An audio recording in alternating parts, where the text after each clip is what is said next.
Wala na ho talaga tayong gagawin diyan sa House of Representative. Mula ngayon hanggang sa matapos ang termino nitong si Marcos Jr., impeachment na lang ho talaga ni VP Sarang atupagin itong mga walang yang to.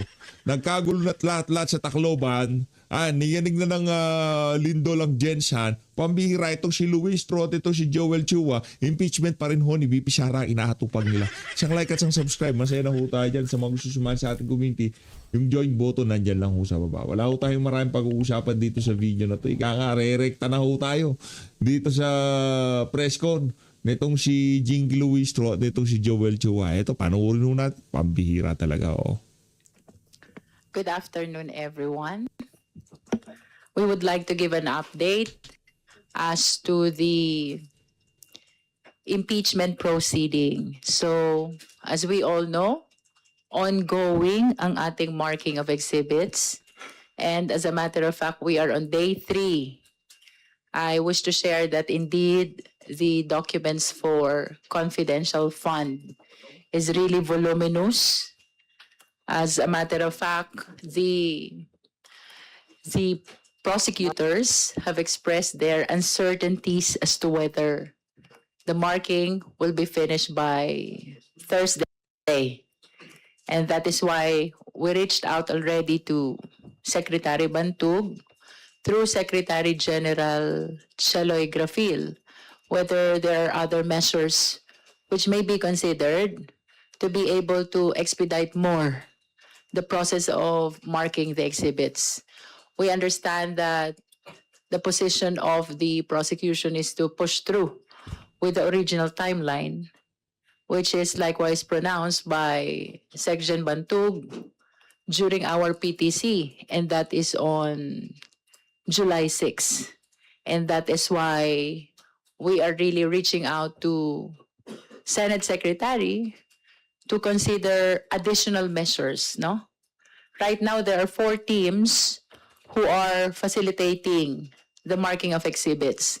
One is assigned for unexplained wealth, and the 3 other teams are all assigned to confidential fund.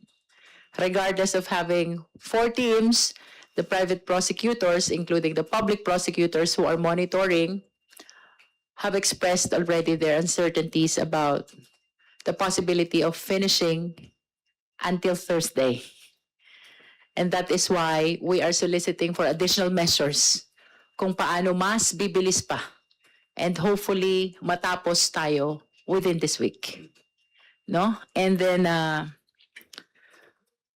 likewise, the prosecution team is discussing about the following concerns. Etong isa ay na-share na natin during past interviews, the adoption of Filipino language and English language to be the official languages to be used during the impeachment trial. That's one. Second is we are considering, we are still discussing, we're still considering about the possible adoption of the rule on disclosure of witnesses at least 3 days before their presentation, no? Yun, tuloy natin. We are also discussing on the possible participation of public and private prosecutor in the presentation of a witness.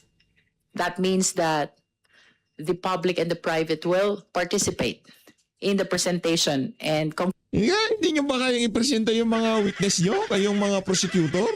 Alam ko yung public prosecutor, kadalasan trabaho lang yan, bumubulong-bulong lang, nagprepare lang ng mga argumento, pero sila talaga ano pa't naging ikaw ang lead prosecutor dyan sa impeachment na yan kung hindi ikaw magpipresenta? Kasi yung lead defense counsel, siya talaga didepensa. Bira talaga si Baculaw. Bago natin tuloy ang kay Baculaw, meron nagsalita ho itong si Mangga. Kaugnay dyan sa bilangan sa impeachment nito si BP Sara. Ako, ito na si Mangga. Panoorin natin. Hoy, sa mga News mathematician dyan, tigilan ng pagko-compute ha. Yan. Nakakaloka kayo. Ano ba yung impeachment na 2/3? Nako, ang liwaliwanag. Nasa Article 11 ng ating konstitusyon, 1987, na kinakailangan 2/3 of all senators. Ano ang hindi maliwanag sa all? As in lahat. So, 24 yon, 16 talaga yon. Ewan ko ba, ano bang nakain itong mga din, ng mga sikat, ng mga legal luminaries, na kung sino-sino. Tigilan, there's nothing to interpret. Ano bang i-interpret ninyo doon? 2/3 of 24. Nako. All senators, pambihira, pati si Jinggoy, dinamay-damay ninyo, sinuspindi ninyo. Ayan, sabi nila, si Bato nag-disappear. Yung iba, tuloy-tuloy daw yung pagpa-plunder. Ang bilang, mananatili kahit ano pang magic-magic dyan. Tigilan na yan. Madaling magbilang, 2/3 of 24 is called 16. Wag na nag-iimbento ng 22, 23, baka 20 pa. Ay nako, tigilan yan. Eto na nga, binaluktot na nga lahat ng batas, babalaktatin pa rin ang konstitusyon. Kung may bend the law, mas malala ito. Bend the Constitution. Naku, matindi ho yan ha. Kung merong bendalo, merong benda constitution. Ito naman kasing sila Baculaw eh. Meron pa nalalaman na ang tawag dito yung Abilino versus Cuenca. Wala nga, hindi nga gagana yung sa impeachment.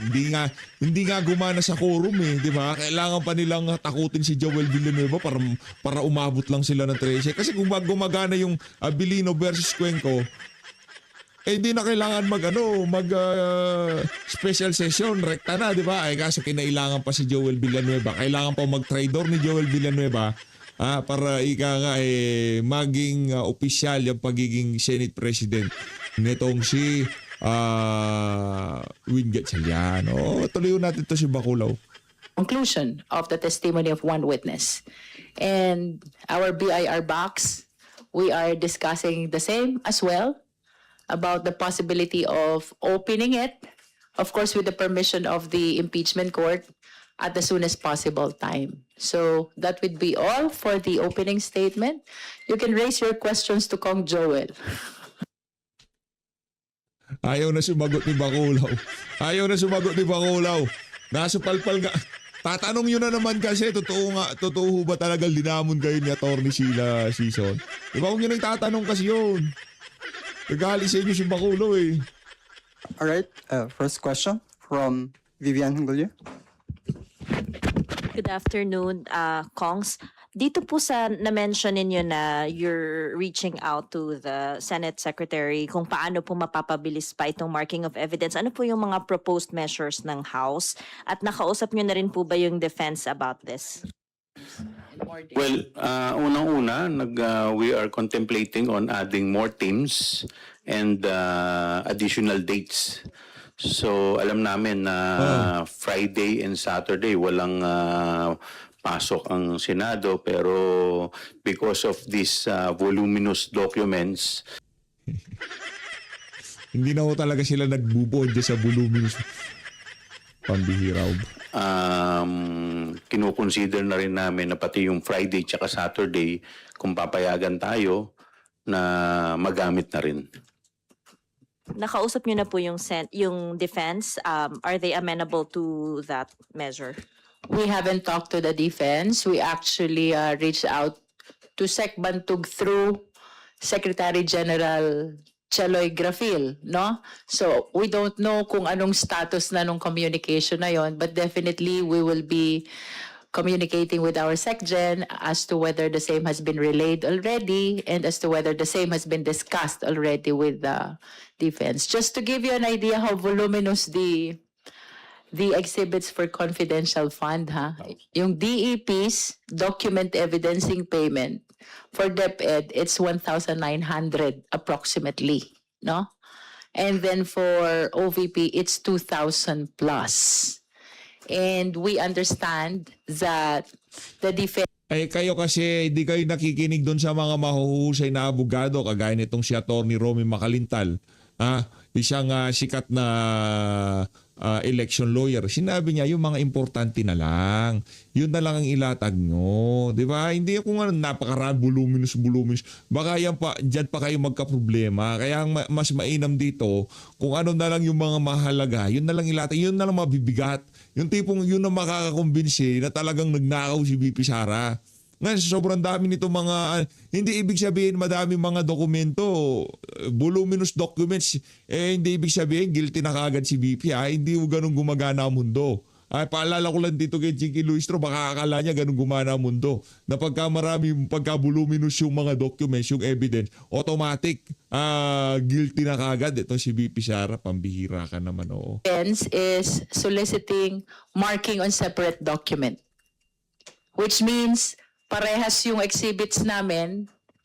Nevertheless, the position of the defense is to have their own marking in their separate set of documents. So you can imagine how time-consuming is this. Magkakaroon ng comparison of document before marking, one for the prosecution and next for the defense. And then yung mga na-mention po ninyo na adoption of English and Filipino, rules on the disclosure of witnesses, participation of public and private prosecutors, BIR box opening, nakalaman po ba ito doon sa submission ninyo yesterday? We will be finalizing our position regarding those matters, and whatever will be the decision of the team, we might be filing a manifestation tomorrow. Also, yesterday po, I understand yung deadline for the filing of comments doon sa stipulations ng kabilang kampo. Nabasa nyo na po ba yung doon sa submission ng defense, and what's your comment on that? Well, na-browse lang natin, no? But you will remember na share na rin sa media, I think yesterday, that our comment to their purposes for which the witnesses are being presented are very general. And that is why we are asking for a more specific purpose for the witnesses' presentation. Next question, please. Good afternoon po, Congresswoman Luistro and Representative Chua. Ann Soberano po of Bombo Radio Philippines. Ma'am, sa day 3 po ng pre-trial conference, may mga procedural issues na po bang nalinaw o nananatiling pinagtatalunan pa ng defense and prosecution? Kung meron po, ano po ito? Wala naman po, marking pa lamang po, tuloy-tuloy pa lamang ang marking natin. Kagaya nga po ng nabanggit kanina ni Chairman Luistro na hindi pa rin po ito matapos-tapos dahil dun po lamang sa confidential fund, more or less we are talking of 4,000 documents to be marked. So, on the part of the prosecution. So, medyo mahaba po, maraming dokumento. Kaya nga po, kami po ay humihingi ng karagdagang araw at saka kung papayagan din kami, additional. Karagdag.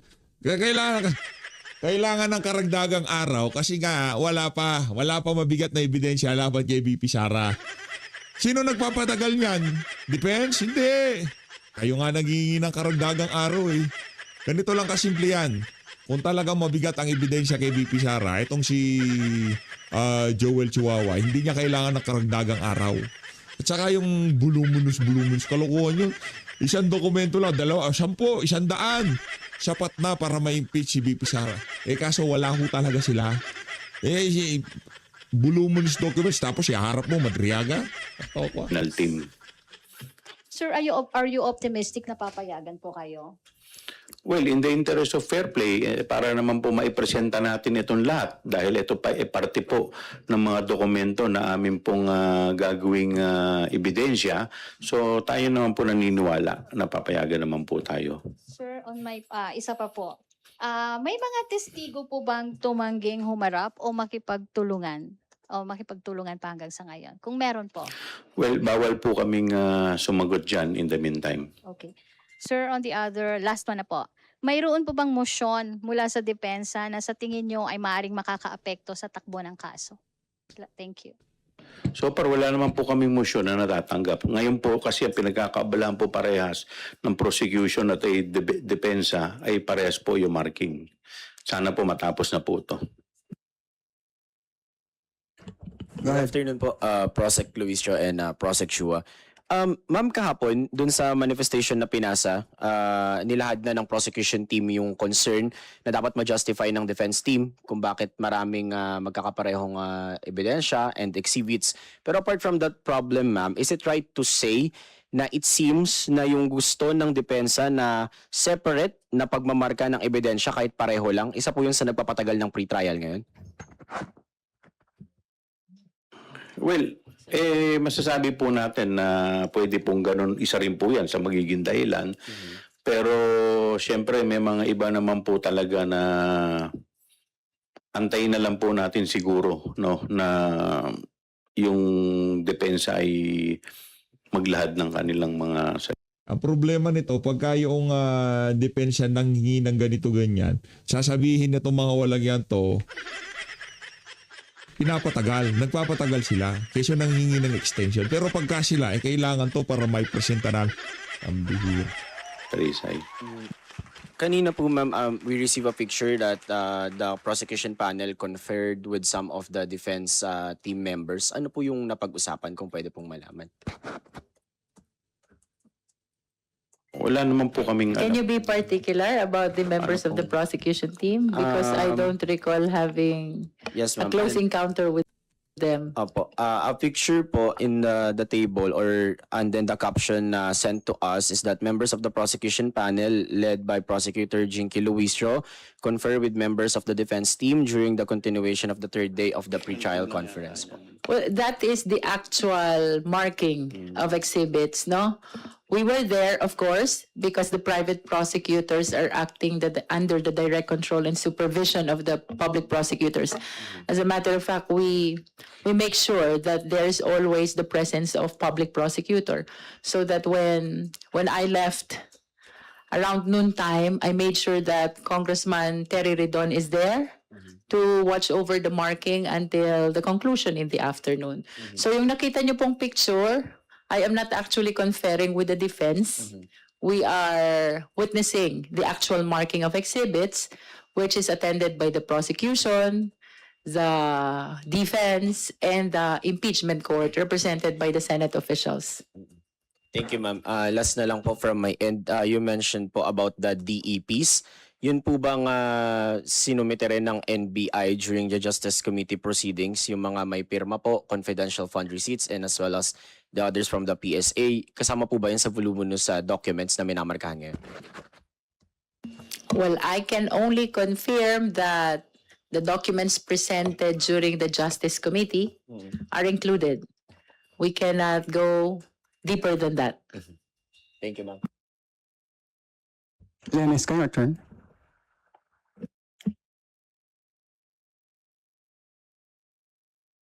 Balikan ko lang yung comment ni Joel kanina about the marking of common exhibits, no?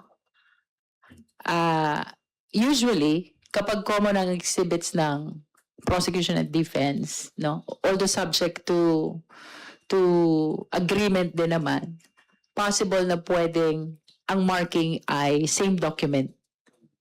But in this case, hindi siya nangyari because the position of the defense is to come up with their own marking on a separate set of documents. So, yung process ng presentation ng documents for the purpose of marking, separate yun sa prosec, separate yun sa defense. So, it makes it more time consuming. And if we're talking about around 4,000 documents, then it is as if you are marking 8,000 documents. But of course, we understand that because it falls within their discretion to maintain that position, no? I just want to share that in a court proceeding, it is possible. Same document, it bears the marking of the prosecution and at the same time, the marking of the defense. Good afternoon, ma'am. Yelens Kapanti, GMA News Online. Ma'am, kasi I understand kasama rin po yung stipulation sa pre-trial conference. Meron na po bang napag-agrihan ang prosecution and the defense? Of course, aside from yung very general lang na the Vice President is the sitting Vice President, kasama rin kasi yon. And she's from Davao, yung mga ganun. Pero any salient agreements po? Meron po ba kayo na pagkasunduan with the defense in terms of stipulation of facts po? Thank you. Well, pasensya na po kayo dahil limited lang po ang pwede namin sabihin. Basta't lahat po ng mga agreements po namin ay sinumitin. Ba't pa kayo nagpa-interview kung limited lang pala sasabihin nyo, di ba? Napaka-general naman ng tanong pero hindi nyo masagot ng maayos, pambihirang yan. Di ba? Ano ba requirements ba talaga yan dyan sa House of Representatives? Na dapat yung mga nangunguna dyan sa impeachment may nagpapakita? Pambihira. Hindi na po namin ito sa impeachment court. Pero sir, for the record, meron po kayong napag-agrihan, at least, with the defense? Meron naman po, pero hanggang doon lang po pwede namin sabihin. Opo. Saka sir, follow up dun sa asking the defense to specify the purpose of presenting the witnesses. Ang motion niyo po ba will be filed before the Senate Impeachment Court asking the Senate Impeachment Court to order the defense to specify the purpose? Ganun po ba yung mangyayari? Well, Ano it po is ba? beyond our power already to resolve that motion. No, it depends on the impeachment court on how they will appreciate the motion. But our concern merely is to make the purpose for each witness more specific. Ma'am, gaano po ba ka-importante na specific yung detalye sa pag-present ng isang witness? For the public lang to understand na hindi pwedeng general lang na to dispute the allegations. Thank you. Of course, it has been shared already that a lot of witnesses of the prosecution were adopted by the defense, no? So we would like to be enlightened for what purpose are they or will they be presented by the defense so that we will understand the nature of the testimony to be presented by the witnesses. It is possible that there is one witness, different purposes. And I think that will be best illustrated in this case. As I have said, a lot of witnesses of the prosecution, particularly those which the people have seen in the hearing of the Committee on Good Government and Public Accountability, and even in the hearing of the Committee on Justice, were included as well in the list of witnesses of the defense, no? So we assume that they will be presented for a different purpose other than the purpose of the prosecution, and that's why we want to be enlightened. And besides, that is under the rule, to provide a short summary of the nature of the testimony which will be provided by each witness. Okay, Rosalie, your turn. Ay, we'll allow one more Sorry. follow-up. Related lang po doon, kailangan nyo rin po ba nung specifics kasi it's very important for your cross-examination. Would that be correct? It's important for the entire presentation of that particular witness. Not only for cross, but even for direct, cross, redirect, and recross. Okay, Rosalie, your turn now. Good afternoon po. Rosalie Cos po of UNTV News. Kongs, tatanong lang po namin, you're asking for 4 more days para po sa pre-trial conference. Is that correct? So ang hinihingi po namin hanggang Sabado sana. 4 days. So kasi we understand na hanggang Wednesday lamang, hanggang Thursday lamang ang opisina ng Senado. So sana mapagbigyan kami na pati Biyernes at Nako. saka Sabado ay maisama po nila. Alright. Since last week po until yesterday, confident po kayo na on track na mauumpisahan yung impeachment trial on July 6. Pero dahil po sa development na ito, are you still confident? Yes, we remain confident at umaasa naman kami na kung wala naman po magiging aberya, tuloy-tuloy lamang po ang marking ng ebidensya. But if the pre-trial conference will push until next week, will you still be on track? For example, if the Senate impeachment court will not hindi po nila pagbibigyan yung request nyo po na pati po Friday and Saturday ay extend ang pre-trial conference. What is important is for the pre-trial order to be issued before July 6, no? And it must be issued at the maximum 10 days after termination of pre-trial conference. It can be less than 10 days after termination, but the maximum should be 10 days after termination of PTC. Dapat meron ng pre-trial order, no? So, nevertheless, we are not entertaining that possibility. We are pushing for the termination of pre-trial conference this week, and that is why we have reached out to Secretary Bantug for 2 possible additional measures, yung nabanggit ni Kong Joel Chua. One is deploying additional teams for the marking of exhibits, perhaps from 4 going 8, and then providing additional days from including Friday and Saturday to be able to finish all the marking this week. Pero kung nabanggit nyo po kahapon, kulang po ang defense team sa tao po nila compared po dun sa prosecution panel. So, choice pa rin ba yung pagde-deploy ng additional teams kung kulang po yun pong inyo pong counterpart? So it will depend on the impeachment court. I hope that they will be able to confer and convince the defense team to provide additional lawyers to attend to the marking of exhibits, considering the possible additional measures which will be adopted by the impeachment court. Last on my part na lang po, ito pong hindi pagpayag ng defense team na markahan po yung pong pare-pareho nyo pong exhibits and witnesses. Do you think this is an attempt to delay po the process? Nako, yan ang problema. Ang nagde-delay sila. Sila nang hihingi ng ekstrang araw, hindi ang defense. Ngayon, ang pinapalabas sila nagde-delay, yung defense. Pambihira naman talaga. Umpisahan nyo na kasi. I do not want to speculate, no? Paano nga mag-speculate kayo nagpapatagal? Naghahanap pa kayo ng mga bigat na ebidensya. Basta ang kaya ko lang i-share sa inyo, possible Talaga, na one bakulaw. document, 2 markings. It's happening in the court, no? But of course, it is within the prerogative also of the defense if they want to have their own documents marked, separate from the documents of the prosecution, notwithstanding the fact that they are exactly the same.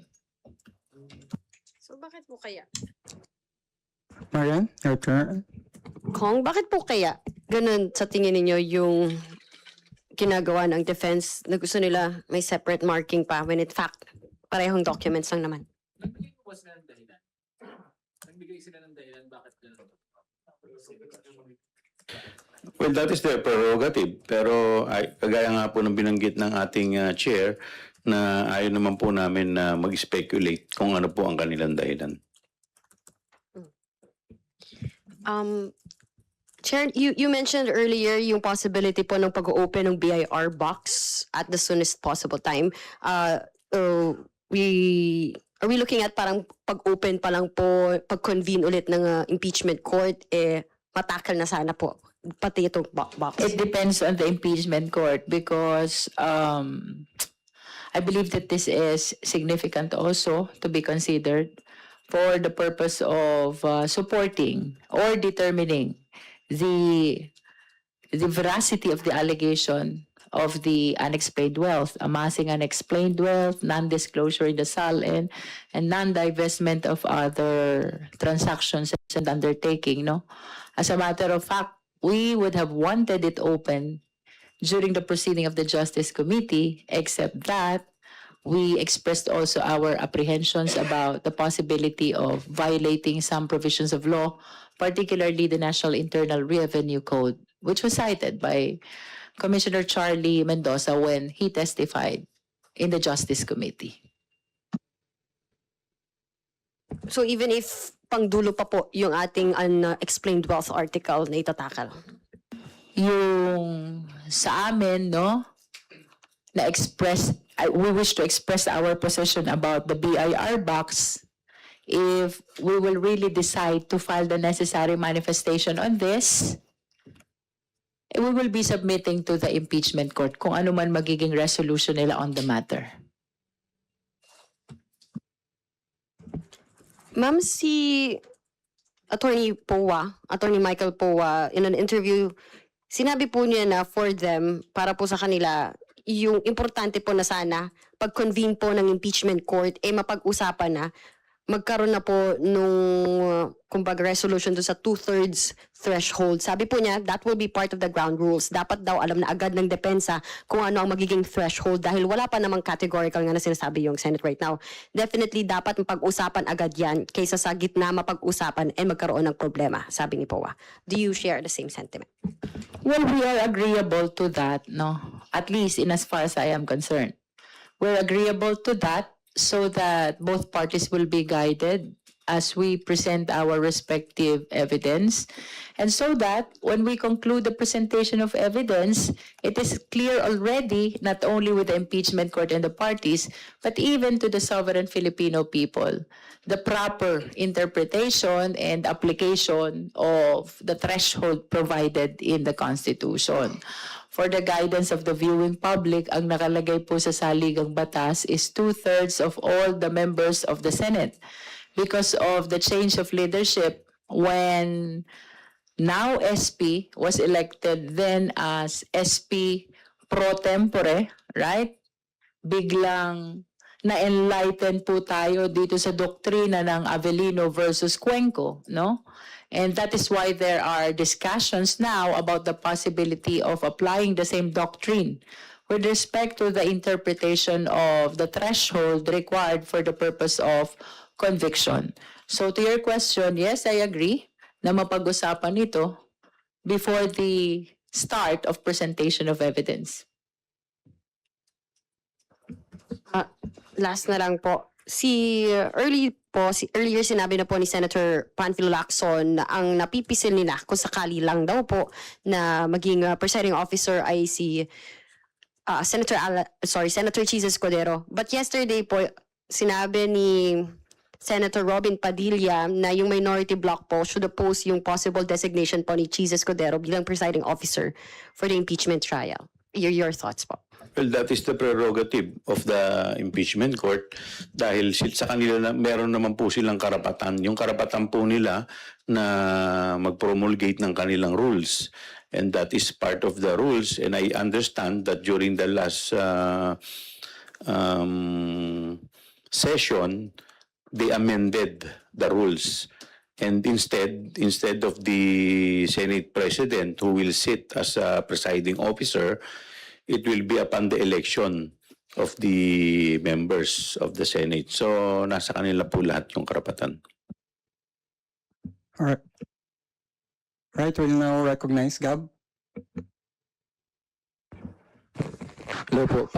Halos pare-pareho lang po yung tanong namin dun sa common evidence. Tanong ko na lang po, can you categorically state na this is the version of the pre-trial conference that is delaying, ito yung nagpapatagal sa proceedings po, sa step na ito sa proceedings?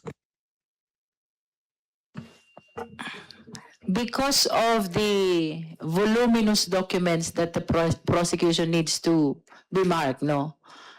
My answer to you is yes. In this particular case, ang nagpapatagal ng PTC is the marking of voluminous exhibits. If you will remember, the comment to propose stipulation of facts, counter stipulations, list of witnesses, list of exhibits, even the trial dates, no? Submitted na lahat yan sa impeachment court.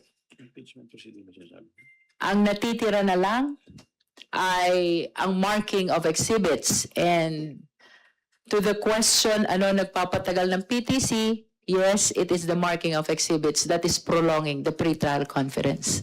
Specifically the common evidence po. Not only the common evidence, but the totality of evidence that needs to be marked, no? Remember that a huge number of documentary exhibits of the prosecution is listed as well in the list of evidence of the defense, no? So, I presume that kung gaano kadami yung ebidensya ng prosecution, most likely as to documentary exhibits, ganun na rin karami yung sa defense. Ma'am, sir, may dadagdag po kayo kung Joel or okay na po? Kasi hindi naman yan kasi normal na pagka pinresenta mo yung ebidensya, ay marka na lang na marka. Hindi po ganyan yan. So normally po yan, pag may ebidensya na pinipresenta, halimbawa may dokumento po, ikukumpara pa yan, titignan pa yan ng kabila at magbibigay sila ng komento. Pagkatapos po niyan, pipirmahan pa nung pag nag-agree na po, pipirmahan pa po yan nung kung sino man yung yes. May mga tao pa pong pipirma dyan. So could you imagine kung 4,000 dokumento sa amin pa lamang, dadaan po sa lahat ng prosesong ganyan. Kaya ganyan po talaga yung... Wala. Walang mangyayari dyan. Kung puro voluminous lang tayo, hindi mapag-uusapan sa trial, hindi nyo masisiraan si VP Sara. Pag hindi nyo nasiraan si VP Sara, walang kwenta yung ginagawa nyo na yan. Kasi kung ang ano nyo talaga dyan, para ma-impeach si VP Sara, hindi mangyayari yan. Ngayon, kung talagang voluminous at talagang matagal yung proseso na yan, sayang panahon, Brad. Kung sinisirahin si VP Sara, dapat ngayon nag-uumpisa na yan eh. Di ba? Mula ngayon hanggang matapos tong taon na to, walang humpay. Kasi pagdating ng 2027, ilang buwan pa meron kayo? Ano tayo ngayon? July, August. June tayo ngayon. July, August, September, October, November, December, January, February, March. May 9 months na lang kayo. Nakakanta ka 9 months. Pambira, may 9 months pa kayo. Tatlong buwan, puro bagyo. So yung pag-uusap nyo sa pagitan nitong 9 months na to, 3 buwan, puro bahayan. Nagsasagwan kayo sa Senado. Wala talaga. Hindi makukonvict si VP Sara. Dapat ngayon pa lang nag-uumpisa na kayo kung gusto nyo talagang ilatag yan. Diba? Diyan pala sa voluminous. Ibig sabihin, pagka voluminous, ang verdict ng mga senador, guilty na kagad. Pambihira naman talaga si Joel. nangyayari. Ma'am, sir, can you estimate up to what extent bibilis sana yung proseso kung sakaling pumayag yung defense panel na yung common evidence sabay nang i-verify? Or sabay nang i-mark? Lahat na lang. Pambihira, lahat na Well, lang. for the common evidence, Gusto na lang paborable sa prosecution. Pambihira itong mga it will be half the time, which will be dedicated to the common exhibits for separate marking, no? Kasi ang nangyari doon, separate yung presentation and marking for the prosecution, papakita kay defense, patatatakan sa impeachment court, pepermahan ng prosecution, defense at saka ng impeachment court. So yung prosesong yun, uulitin mo uli pagdating dun sa defense, notwithstanding the fact that you are talking about exactly the same document, no? So na-double yung time. So if they will agree na isang document lang, ibig sabihin isang examination lang, no? Isang permahan lang, so that will be, as to the time which will be spent, it will be diminished by half the time which is actually being spent when marking common exhibit but separate documents. Final question po. Yung mga proposed nyo po kasi na paraan para magkaroon ng extra na matapos yung pre-trial conference, which is yung additional lawyers or teams from the defense or the additional days for the pre-trial, parang medyo hanging on variables po siya eh. Depende po siya kung mag-agree yung mga parties na iba. Kung hindi po mag-agree yung sa dalawang proposal na ito, ano pa po yung nakahandang or meron pa po bang naiisip yung prosecution na possible na paraan para ma-expedite yung process?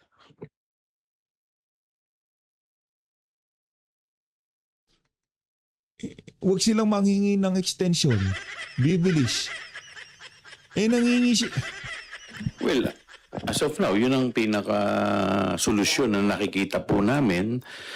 Unless, of course, meron pang may sasuggest ang defense at saka ang impeachment court. So, yun naman po ay aming proposal unless, siyempre, may mas maganda silang proposal. All right. Next question. Magandang hapon po. Ma'am, does the prosecution panel find the marking of the evidence stage taking longer than usual or taking longer than what the team expected? Well, we anticipated this because, of course, we are aware how voluminous our documents are, no? It's just when we realize that the documents of the defense is similar, that's when we realize that the time to be consumed for the marking will be doubled. Because almost the same document ang exhibits ng prosecution and defense, and then they made a position for the marking on separate set of documents. And with what is happening at the PTC, is there a risk that the July 6th start trial date may be pushed back? Well, I don't think, and that is why we are pushing for additional measures on how to expedite the marking of exhibits. Sana pumayag yung impeachment court, sana pumayag din yung defense, because I think we are aligned, we have expressed the common position to start the trial on July 6, no? So, tingin ko naman very much feasible yon, providing additional teams for the marking of exhibits. Right now it's 4, sana maging 8. So ito-double natin yung team. At instead of concluding on Thursday, kahit holiday or kahit rest day, like what Kong Joel said, we are requesting to consider Friday and Saturday also to continue the marking of exhibits for both the prosecution and the defense. And kung sakaling hindi ma-resolve itong concerns nga over the scheduling and the marking of the evidence, may risk po ba na madedelay yung start ng... May next week pa, so I don't think that it will compromise the start of trial on July 6, no? As I have shared earlier, ang importante lang, ma-issue yung pre-trial order before July 6. Because this pre-trial order will be the guide for the parties and the impeachment court on how to conduct the trial, no? So, lahat ng nilalaman ng pre-trial order, ito yung magiging Biblia with respect to the upcoming trial, not only for the prosecution and the defense, but also for the impeachment court, no? So long as ma-issue ang pre-trial order before July 6, I am positive that we will be able to push through with the original schedule for the start of the trial. And last question po, will a timely start of the trial help the prosecution present its case po? And if so, how?